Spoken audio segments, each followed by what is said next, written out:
ओम शांति।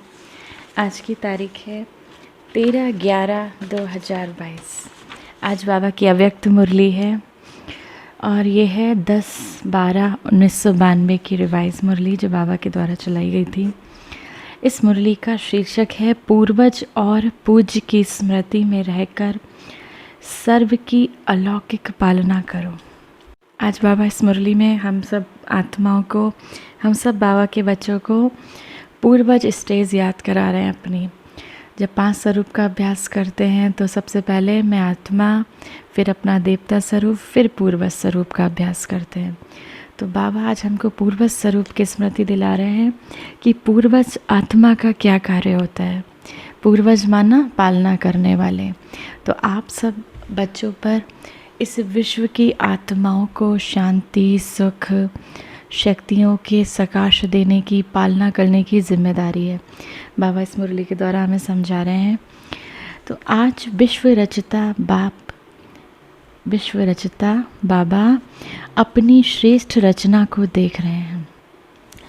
सर्व रचना में से श्रेष्ठ रचना आप ब्राह्मण आत्माएं हो, क्योंकि आप ही विश्व की पूर्वज आत्माएं हो।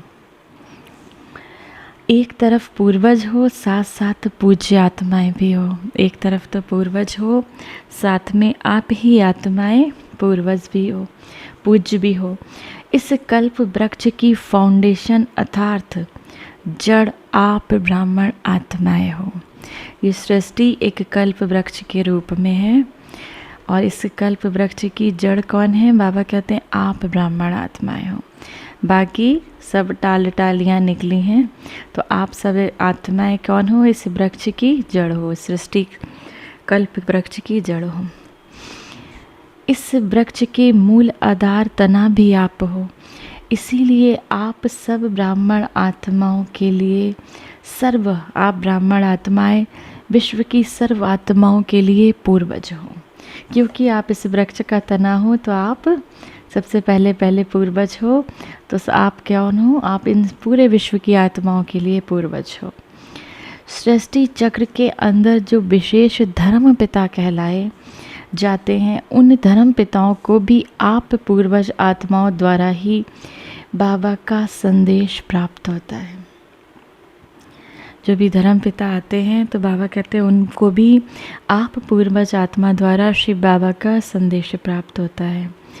अब पूर्वज आत्माओं का डायरेक्ट या फिर इनडायरेक्ट सारी आत्माओं से कनेक्शन है। जैसे वृक्ष की सर्व टालियों का संबंध जड़ से व तने से ज़रूर होता है, चाहे वो किसी भी धर्म की छोटी या बड़ी टालियाँ हों, लेकिन संबंध स्वतः ही होता है। तो पूर्वज हो गए ना। जैसे आप पूज्य आत्माओं की विधि पूर्वक पूजा होती है। अब आपका संबंध इस पूरे वृक्ष से हो गया, क्योंकि आप इस वृक्ष के सृष्टि रूपी कल्प वृक्ष की जड़ हो। तो बाबा कहते हैं आप पूज्य आत्माओं की विधि पूर्वक पूजा होती है। अब जब इस कलयुग का विनाश होगा, बाकी सब आत्माएं परम धाम में शिव बाबा के पास रहेंगी और आप ब्राह्मण आत्माएं परम धाम से धीरे धीरे पाठ बजाने सतयुग में देवता स्वरूप में आएंगी। तो देवता स्वरूप में आएंगे, फिर उसके बाद सतयुग त्रेता के बाद आप ही आत्माओं की पूजा होती है। बाबा यहाँ पर हमें स्मृति दिला रहे हैं, आप ही पूज्य स्वरूप बनते हो, आप आत्माओं की ही विधि पूर्वक पूजा होती है। जैसे आप पूज्य आत्माओं की विधि पूर्वक पूजा होती है, ऐसे किसी धर्म पिता की पूजा नहीं होती। बाबा के कार्य में जो आप ब्राह्मण साथी बनते हो, इस समय बाबा का कार्य क्या है? शिव बाबा का कार्य है इस धरती को पुनः स्वर्ग बनाना। तो वो कैसे बनेगी? अब कलयुग में तो नहीं बनेगी। तो जब इस कलयुग का विनाश होगा और फिर सतयुग आएगा तो फिर से जैसे स्वर्ग आ जाएगा। तो बाबा का इस कार्य में जो आप साथी बनते हो, इस विश्व की आत्माओं को सकाश देते हो, शांति का, प्रेम का, सुख का, तो जो आप साथी बनते हो उन्हों की ही देवता बा देवी के रूप में विधि पूर्वक फिर पूजा होती है। फिर उन्हीं की ही आप ही बच्चों की विधि पूर्वक किस स्वरूप में? देवता और देवी स्वरूप में पूजा होती है। और कोई धर्म पिता के साथी या धर्म की पालना करने वाली आत्माओं की विधि पूर्वक पूजा नहीं होती। अब बाबा हमें जिम्मेदारी दे रहे हैं यहाँ पर कि पूर्वज का क्या काम होता है। पूर्वज सभी की पालना करते हैं, बड़ों की पालना ही प्रसिद्ध होती है। तो आप सभी पूर्वज आत्माएं सर्व आत्माओं की पालना कर रहे हो। बाबा पूछते हैं, आप सर्व आत्माओं की पालना कर रहे हो। जैसे जड़ या तना होता है ना, तो वह सारे वृक्ष के लिए होता है, या सिर्फ अपना तने के लिए होता है, सब टाल टालियों के लिए होता है। जड़ अथवा तना द्वारा सारे वृक्ष के पत्तों को पानी मिलता है। तो कितनी सेवा करनी है आपको, हर एक पत्ते को पानी देना है, माना हर एक पत्ते को सकाश देना है, शांति का, प्रेम का, चाहे वो फिर किसी भी धर्म की आत्मा हो। किसी भी धर्म की आत्माओं को मिलते हो, देखते भी हो, तो क्या लगता है, हे पूर्वज आत्माएं, ऐसा अनुभव करते हो, हे पूर्वज आत्माएं, कि ये सब आत्माएं हमारे ग्रेट ग्रेट ग्रैंडफादर की वंशावली हैं। हम ब्राह्मण आत्माएं भी मास्टर ग्रेट ग्रेट ग्रैंडफादर हैं, अर्थात पूर्वज हैं। ये सब हमारे हैं, चाहे वो किसी भी धर्म की आत्मा हो, तो हम सब आत्माएं, हम सब ब्राह्मण बच्चे पूर्वज हैं। तो बाबा कहते हैं तुमको ध्यान रखना है कि ये सब हमारे हैं, ये सब आत्माएं हमारी हैं। आप सभी पूर्वज आत्माओं की पालना का स्वरूप क्या है। लौकिक जीवन में पालना का आधार क्या होता है। पालना करना अर्थात किसी को भी शक्तिशाली बनाना। पालना अर्थात किसी को भी शक्तिशाली बनाना। किसी भी विधि से, साधन से पालना द्वारा शक्ति बनाते, चाहे भोजन द्वारा, चाहे पढ़ाई द्वारा, चाहे बाबा के इस ज्ञान को सुनाकर किसी आत्मा को शक्तिशाली बनाएं। लेकिन पालना का प्रत्यक्ष रूप आत्मा में शक्ति और शरीर में शक्ति आती है। तो पालना का प्रत्यक्ष स्वरूप हुआ शक्तिशाली बनाना। आप पूज्य आत्माओं का पालना का स्वरूप हुआ शक्तिशाली बनाना। अशांति के समय आप पूर्वज आत्माओं का और विशेष कार्य ज़्यादा बढ़ जाता है, क्योंकि चारों ओर अशांति का माहौल है। तो बाबा कहते हैं आप पूर्वज आत्माओं का विशेष कार्य ज़्यादा हो जाता है। तो हे पूर्वज आत्माओं, अपनी पालना की सेवा में लग जाओ। जैसे यहाँ पर बाबा एक एग्जाम्पल दे रहे हैं, जैसे अशांति के समय विशेष पुलिस व मिलिट्री समझती है कि ये हमारा कार्य है। क्या कार्य है? अशांति को शांत करना। ऑर्डर द्वारा पहुँच जाते हैं।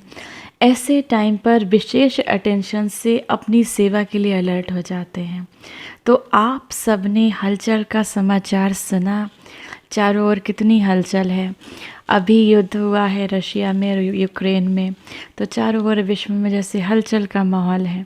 तो बाबा कहते हैं आप सबने हलचल के समाचार सुने, लेकिन सेवा में अलर्ट हुए या सुनने में आनंद लिया?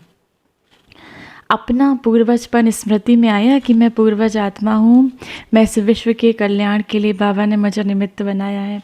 तो बाबा पूछते हैं अपना पूर्वजपन स्मृति में आया? सभी आत्माओं की शांति की शक्ति से पालना की, या सोचते ही रह गए ये हुआ, ऐसा तो नहीं किया? तो बाबा ने कहा विशेष आत्माओं की ऐसे समय पर सेवा की अति आवश्यकता है। अभी भी विश्व में हलचल है और ये हलचल तो समय प्रति समय और बढ़नी है। जैसे जैसे कलयुग का अंत आ रहा है, वैसे वैसे विश्व में चारों ओर हलचल और बढ़नी है।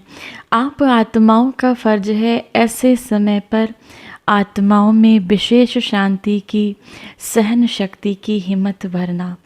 लाइट हाउस बन सर्व को शांति की लाइट देना। फिर बाबा दादियों से मुलाकात करते हैं। बाबा कहते हैं वर्तमान समय अशांत आत्माओं को शांति देना यही सभी का विशेष कार्य है। रहम दिल बाबा के बच्चों को सर्व आत्माओं के प्रति रहम आता है। बाबा पूछते हैं आप बाबा के बच्चे हो, तो बाबा हमारा शिव बाबा कैसा है? रहम दिल, उसको भोलानाथ कहते हैं। तो आप सब बच्चों को बाबा कहते हैं रहम आता है। रहम दिल क्या करता है? रहम का अर्थ ही है किसी भी प्रकार की हिम्मत देना, माना निर्बल आत्मा को बल देना।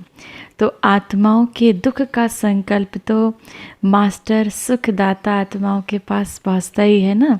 बाबा कहते हैं जो विश्व में आत्माएं दुखी हैं तो उनका संकल्प आप मास्टर सुखदाता आत्माओं के पास पहुंचता है। तो आपका क्या कर्तव्य है? उन सब आत्माओं को शांति का सकाश देना। फिर बाबा कहते हैं सदा अपने को पुरुषार्थ में आगे बढ़ने वाली आत्मा हूँ, ऐसा अनुभव करते हो कि मैं हर दिन इस पुरुषार्थ में आगे बढ़ रही हूँ।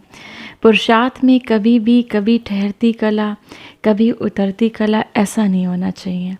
कभी बहुत अच्छा, कभी थोड़ा अच्छा, ऐसा भी नहीं, सदा बहुत अच्छा। क्योंकि समय कम और संपूर्ण बनने की मंजिल श्रेष्ठ है। तो अपने भी पुरुषार्थ की गति को तीव्र करना पड़े। पुरुषार्थ की तीव्र गति निशानी है जैसे वह सदा डबल लाइट रहेंगे। पुरुषार्थ की तीव्र गति की निशानी है वह आत्मा सदा डबल लाइट होगी, किसी भी प्रकार का बोझ नहीं अनुभव करेगी। तो ऐसी आत्मा अपने को बनाया है, बाबा पूछते हैं।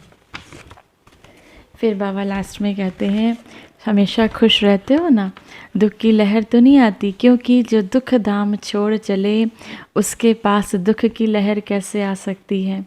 संगम पर दुख धाम और सुख धाम दोनों का ज्ञान है। तो दुख धाम हो गया ये कलयुग और सुख धाम हो गया सतयुग, तो दोनों का ज्ञान है। तो बाबा कहते हैं दोनों का ज्ञान है, दोनों की नॉलेजफुल शक्तिशाली आत्माएं हैं। गलती से भी दुख धाम में जा नहीं सकती, माना दुख धाम की तरफ बुद्धि जा नहीं सकती। फिर बाबा कहते हैं सेवा और स्व उन्नति दोनों का बैलेंस रखो। भले इस विश्व की आत्माओं की सेवा करते हो या सेंटर्स पे सेवा करते हो, लेकिन स्व की उन्नति का भी बैलेंस रखो। स्व की उन्नति कैसे होगी? जितना जितना बाबा से योग लगाएंगे उसका बैलेंस रखो। ऐसे नहीं कि सेवा में मस्त हो गए तो स्व उन्नति भूल गए। सेवा का शौक है लेकिन दोनों का बैलेंस रखना है।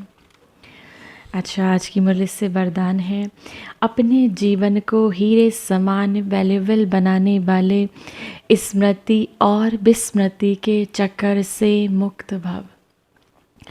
ये संगम युग स्मृति का युग है और कलयुग विस्मृति का युग है, माना भूलने का युग है।